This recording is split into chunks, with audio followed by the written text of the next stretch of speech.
Ne dit-on pas que le monde est un village planétaire?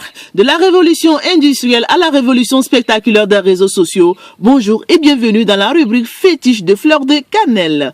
Aujourd'hui, c'est mercredi, le thème du jour. Quelle éducation de nos enfants face aux dangers des réseaux sociaux? Les réseaux sociaux sont en fait des sites internet qui permettent de communiquer avec notre entourage, de rentrer en contact avec des personnes, des amis, des connaissances, des familles, des proches avec qui on s'est perdu de vue, d'échanger des contacts, des messages, des vidéos, des photos avec eux. Comme réseaux sociaux, on peut citer le WhatsApp, Facebook, Instagram, Twitter, Snapchat, YouTube, pour ne citer que ceci. Avec l'avènement des TIC, c'est-à-dire le numérique, tout est informatisé et même incorporé dans l'éducation de nos enfants à l'école.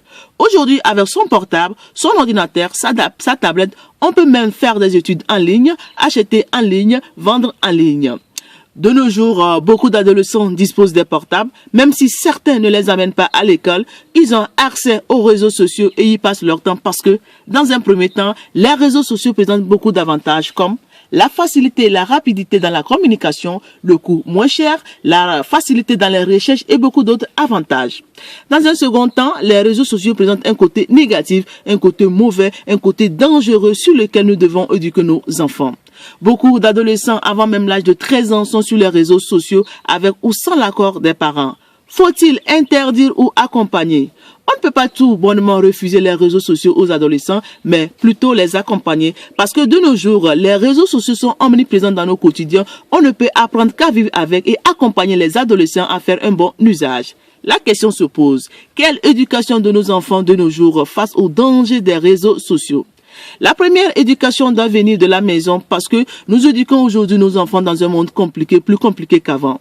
Chaque famille doit trouver sa propre dynamique dans l'éducation de ses enfants face aux réseaux sociaux. Échanger, dialoguer de temps en temps avec les enfants sur le bon et le mauvais côté des réseaux sociaux, surtout insister sur le mauvais côté. Donner la parole aux enfants, les écouter quand ils cherchent à comprendre des choses sur lesquelles nous jugeons peut-être pas de leur âge, parce que cela leur permettra de faire un bon usage des réseaux sociaux d'une manière réfléchie. Chaque famille doit jouer sur ses valeurs dans l'éducation de ses enfants face aux réseaux sociaux. Leur apprendre qu'en aucun cas, les réseaux sociaux ne doivent prendre le dessus sur eux ni sur leurs études. Leur faire confiance tout en les signifiant de ne jamais briser cette confiance. Établir des règles d'usage des réseaux sociaux à nos enfants. Sensibiliser de temps en temps les élèves à l'école ou sur la place publique sur comment utiliser les réseaux sociaux. Lors des réunions des parents d'élèves, les éducateurs doivent inviter chaque parent à s'impliquer ou bien à prendre ses responsabilités vis-à-vis de ses enfants face à l'usage des réseaux sociaux. Sur ce, c'était mon opinion à moi. Et vous, quelle est votre opinion? Merci de laisser en commentaire votre opinion. C'est sur ce thème que je vous quitte tout en vous donnant rendez-vous le mercredi prochain pour un nouveau numéro. Pour vos besoins en événementiel, anniversaire, mariage, soirée, baptême, contactez-moi au 98 61 76 20, 98 61 76 20. Alors à très bientôt.